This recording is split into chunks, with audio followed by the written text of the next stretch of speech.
వక్ఫ్ board సంక్షిప్తంగా చెప్పాలనంటే ఈ భూమి మీద నిలబడ్డా వాడు ఇట్లా చూస్తాడు, రేపు వస్తాడు, ఇది వక్ఫ్ ప్రాపర్టీ అని చెప్పి రాస్తాడు. ఇక రాయంగానే నేను అదెట్లా ఇదెట్లా అని అంటే ఇక కుదరదు, నేను తిరుగుతూనే ఉండాలా, అది కూడా మళ్ళీ స్టిపులేటెడ్ టైంలో ఛాలెంజ్ చేయాలా, లేకపోతే మళ్ళీ నాకు బెడిసి కొడుతుంది అది. మళ్ళీ నేను ఎవరి దగ్గరికి పోవాలా, ఫస్ట్ అటెంప్ట్లో వక్ఫ్ ట్రిబ్యునల్కి పోవాలా. ఆ అదృష్టమో దురదృష్టమో నాకేదైనా రెంట్ వస్తున్నది ప్రాపర్టీ లానంటే ప్రాపర్టీ లిటిగేషన్లో పడంగానే ఆ టెనెంట్ ఎవడైతే ఉంటాడో వాడు రెంట్ కట్టాడు. నేను ఎందుకు కడతా, ఫస్ట్ ఇది సాల్వ్ చేసుకోండి సార్, నా తలకాయ నొప్పి ఎందుకు, నేను కాల్ చేసిపోతానని అంటాడు. సో సెకండ్ ప్రాబ్లం మీకు ఏడొస్తుంది అని అంటే మీ ఆర్థిక వనరుల మీద డైరెక్ట్ గడపార దించేసిండు. సెకండ్ వక్ఫ్ ట్రిబ్యునల్, ఆడు వక్ఫ్ ట్రిబ్యునల్ వాడు నడిపిస్తాడు ఇక ఆట. 1 సంవత్సరంలో అయిపోవచ్చు, 2 సంవత్సరాలు, 10 సంవత్సరాలలో కూడా కావచ్చు, నీ అదృష్టం మంచిగా ఉంటే 2 రోజులలో కావచ్చు. ఇక దాన్ని నడుపుతా గిరీష్, అసలు ఈ వక్ఫ్ ఏంటి అనేది ఒక్కసారి అదే చెప్తున్నా. వక్ఫ్ ఏం చేస్తాడంటే ఈ భూమి మీదకి వస్తాడు, ఖర్చీఫ్ వేస్తాడు. ఈ ఖర్చీఫ్ వేసి ఇది వక్ఫ్ ప్రాపర్టీ అంటాడు. వక్ఫ్ ప్రాపర్టీలు ఏందని అంటే వెనకటికి పాకిస్తాన్ నుంచి ఈడికి వచ్చిన వాళ్ళు, ఈడికని పాకిస్తాన్ వాళ్ళు పోయిన వాళ్ళు ఎవరైతే పోయినరో, ఎవరైతే ఈ ప్రాపర్టీలు డొనేట్ చేసినరో, వాళ్ళ దేవుళ్ళ పేరు మీద డొనేట్ చేసిరో అది వక్ఫ్ భూములు లెక్క చలామణి అయినాయి. ఆ చలామణి అయిన భూములు మొత్తము సుమారు ఇవాళ 9.5 లక్షల ఎకరాలు. 9.5 లక్షల ఎకరాల భూమి యావత్ భారతదేశంలో ఉన్నది అని చెప్పి మీరు పరిగణనలోకి తీసుకుంటే అందులో కేవలం ఉత్తరప్రదేశ్కి సంబంధించిన ఒక చిన్న ఎగ్జాంపుల్ తీసుకొని మాట్లాడితే 1,20,000 ఎకరాల భూమి ఉత్తరప్రదేశ్లో ఉన్నది వక్ఫ్కి సంబంధించి. అందులో 1,12,000 ఏకర్స్కి దస్తావేజులే లేవు. కానీ వాడు ఖర్చు ఫేసిండు పోయిండు. ఇప్పుడు ఇది ఏమైపోయిందంటే నేను వచ్చిన మీ భూమి ఇది, నేను వచ్చి చెప్పిన ఇది వక్ఫ్ ప్రియక్క, ఇది వక్ఫ్ అని చెప్పగానే మీరు ఏం చేస్తారు, నీ అయ్యా జాగిరా అని ఇప్పుడు ఎట్లానే అంటారు. ఏం చేసుకుంటావు చేసుకోకపోయినా దగ్గర చట్టం ఉన్నది. ఆడు కిలకిల నవ్వుతుంటాడు. ఆ నవ్వు నీకు ఫ్రస్ట్రేషన్ చేస్తుంది, మీరు ఏదో నోరు జారుతారు, లేకపోతే లా అండ్ ఆర్డర్ చేతులకు తెచ్చుకుంటారు. తర్వాత మీ మీద క్రిమినల్ కేసెస్ అయితే మీ ఎమోషన్ డౌన్ అవుతుంది. Because he knows the law. The problem is you don't know what you don't know. ఇక్కడ ఓటర్కి ప్రాబ్లం అది వస్తుంది, ఆడికి తెలియదు. ఆడి తెలియక ఏం చేస్తాడు, ఏం చేయాలరా అని చెప్పి లాయ తెలియకపోతే ఆ వక్ఫ్ ట్రిబ్యునల్ కే పాస్ జానా అంటాడు. అందులో ఎవరు ఉంటారు, అందులో ముల్లా మౌలీలుగానే ఉంటారు.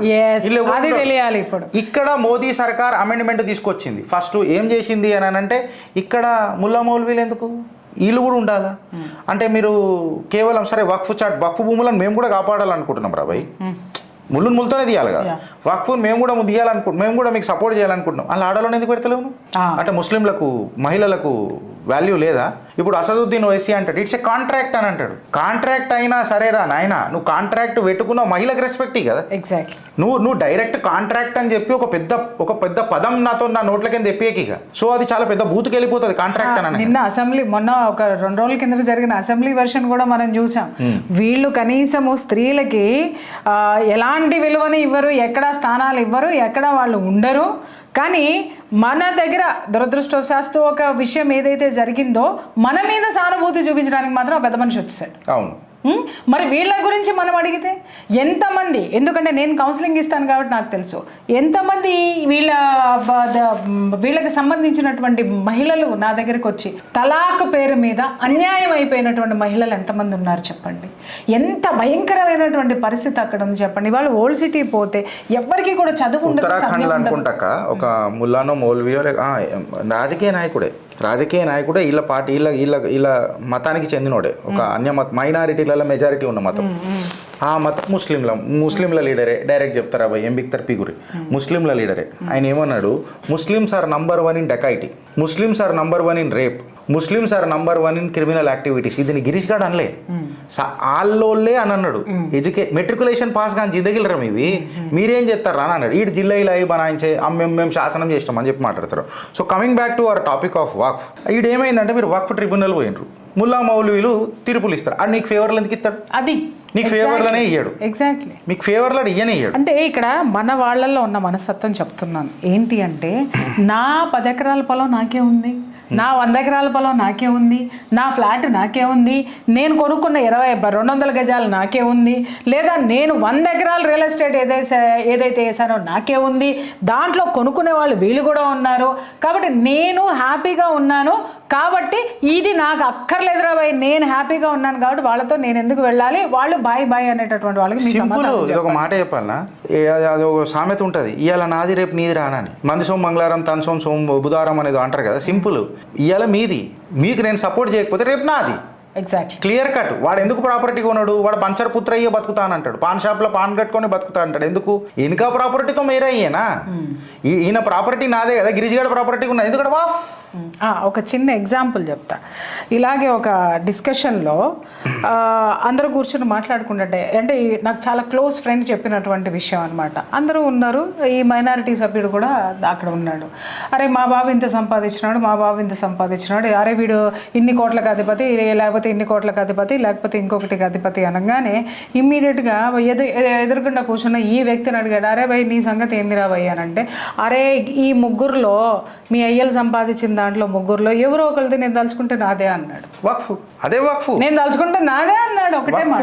వక్ఫ్ మీద నాకు చెప్పి చాలా బాధపడ్డాడు. అమ్మ వీళ్ళు అసలు ఒక మన వాళ్ళల్లో కదలిక ఎప్పుడు వస్తుంది అంటే, ఇక్కడ ఎవరి మీద ద్వేషం కాదు, మనల్ని మనం ప్రొటెక్ట్ చేసుకోకపోతే రేపొద్దున మనం బానిసలం అవుతాం. సో ఇప్పుడు మళ్ళీ మీరు అన్న బోర్డుకి వస్తున్నా నేను, సనాతన బోర్డు. ఈ సనాతన బోర్డు ఎందుకు అని చెప్పి అలా అక్క తీసుకొచ్చిన ప్రస్తావనకు మాట్లాడుతున్నా. ఎందుకనంటే నువ్వు వక్ఫ్ ట్రిబ్యునల్లో బై ఛాన్స్ నువ్వు ఓడిపోతావు ఖచ్చితంగా. బై ఛాన్స్ నువ్వు గెలవవు, నువ్వు ఓడిపోతావు ఖచ్చితంగా.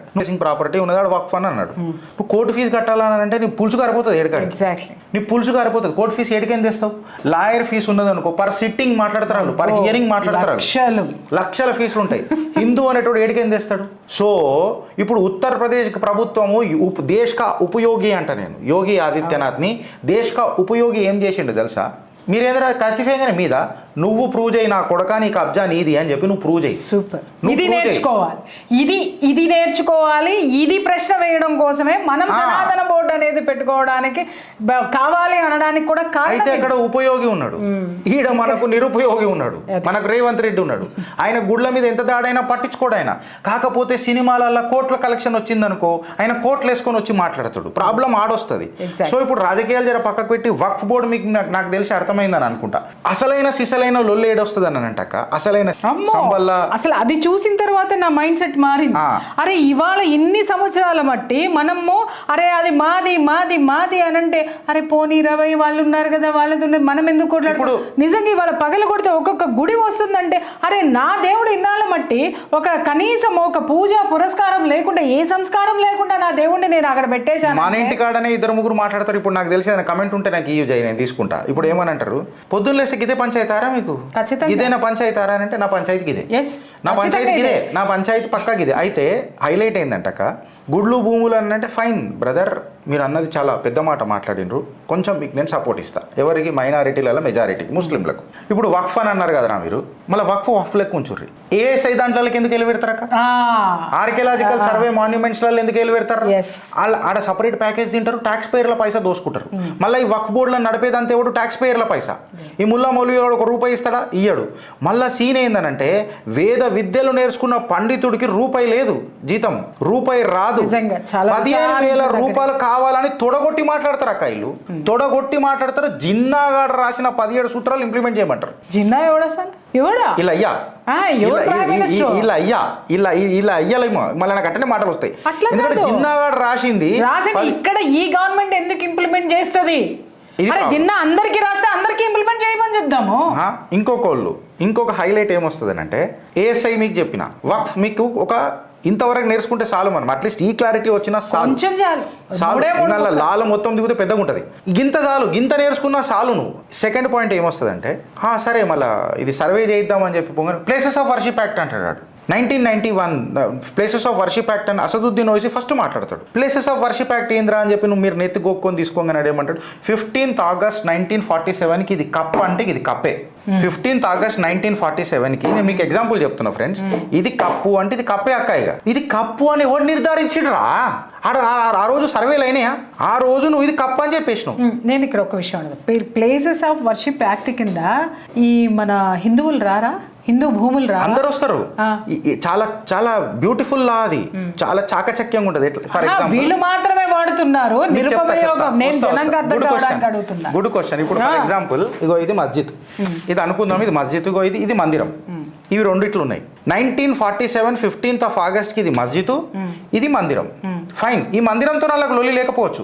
కాకపోతే ఒకడు లేస్తాడు, బద్రీనాథ్ కూడా మాదే. రీసెంట్ గా ఈ నోట్ల బద్రీనాథ్ కూడా మా పిల్గ్రిమేజ్ ప్లేసే, అది మాదే అంటేనే అక్కడే కాలింది నాకు. ఇక్కడ ఇప్పుడు వస్తుంది బద్రీనాథ్ కూడా నాదే అని చెప్పు కూడా అన్నాడు. ఆ బద్రుద్దీన్ మహారాజ్ అని అంట. బద్రుద్దీన్ మహారాజ్ మీ అయ్య పెట్టిండు. వీళ్ళకు వీళ్ళ అయ్య కూడా తెలియదు. అక్కడ జిన్నగాడు పుట్టినోడా మళ్ళీ బంగ్లాదేశ్లో యూనిస్ గాడ వీళ్ళకి తెలియదు. మళ్ళీ బద్రుద్దీన్ మావోడు అని చెప్పి చెప్తారు. ఫైన్ మళ్ళీ ఇప్పుడు నువ్వు ప్లేసెస్ ఆఫ్ వర్షిప్ యాక్ట్ 1991 ఉల్లంఘించినట్టే కదా. అంతే కదా. Badrinath places of worship act 1991 ప్రకారం ఇట్ ఈస్ అ హిందూ ధార్మిక స్థలం కదా, అది మన ఆస్థ కదా. మళ్ళీ ఇది ఎందుకు మాట్లాడినవు రాను సపరేట్, ఇది పక్కకు పెడదాం. నేనేమంటా కాంట్రవర్సీ తప్పు మీ దృష్టిలో మేమే కదరా పోయి తప్పులు చేస్తున్న వాళ్ళం. సరే మేమే నా మీదకే నెత్తి నొక్కో. నేను ఒక ఎగ్జాంపుల్ చెప్తున్నా, జాగ్రత్తగా వింటుర్రి. ఎగ్జాంపుల్ చెప్తున్నా. ఇప్పుడు ఇది మస్జిద్. నేనేమన్నా రిలీజియస్ క్యారెక్టర్ 15th August 1947కి ఎవడన్నా సర్వే చేసిండా? అది అడుగుతుంది. చేయలే. సర్వే చేసి ఏది మస్జిద్ ఏది గుడి ఏది అనేది గుంబజ్ కనిపించింది, ఒక రిపోర్ట్ ఉందా? గుంబజ్ కనిపించింది. మా వాళ్ళు వండుకున్నారా, మా హిందూ బంధువులు అందరూ వండుకున్నారా? తెలియదా?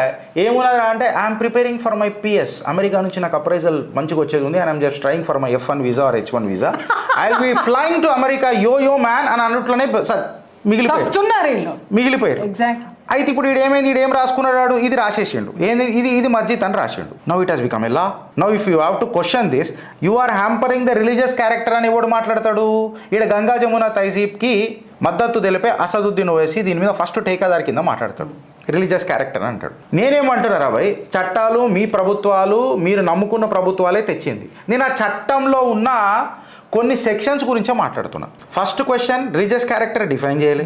దాని తర్వాత రిలీజియస్ డినామినేషన్ అన్నాను. ఫస్ట్ రిలీజియస్ క్యారెక్టర్ డిఫైన్ కానప్పుడు రిలీజియస్ డినామినేషన్ ఎడికెన్ డిఫైన్ అవుతుంది.